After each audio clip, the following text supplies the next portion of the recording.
အရတော်ပြန်လူဖြစ်မှန်သောလက်မွန်ဥစွာကင်းအနာနှင့်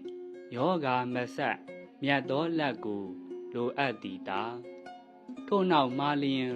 ငါးဖြာပင်စသည်ထိန်းဆောင်ညီလျက်ထို့ပြီးနောက်တိပညာရှိထံနီးခံဆုံးမနောက်မှတပါးမြင်ကြားရှာဖွေနောက်ပေသူစရိုက်ကို၌မကွာ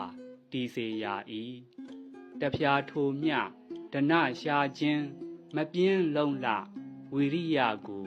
ဖြစ်ထစေရာဤ၆ဖြာကလူရွာ၌မီလူဟုပြည်တို့လောကီလောကုတ်မယုတ်အကျိုးတိုးထက်တိုး၍မညိုးစင်စစ်ပွားကြောင်းဖြစ်၏အရတော်ပြန်လူဖြစ်မှန်သောလက်မွန်ဥစွာကင်းအနာနှင့်ယောဂါမဆက်မြတ်သောလက်ကိုလိုအပ်သည်တာထို့နောက်မှလျင်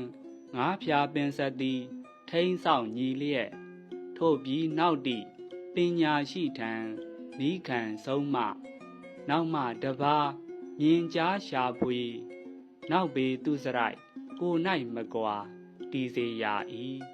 တဖြာထိုမြဒနရှာခြင်းမပြင်းလုံးလဝိရိယကိုဖြစ်ထစေရာဤ၆ဖြာကလူရွာ၌မီလူဟုပြည်တို့လောကီလောကုတ်မယုတ်အကျိုးတိုးထက်တိုး၍မညိုးစင်စစ်ပွားကြောင်းဖြစ်၏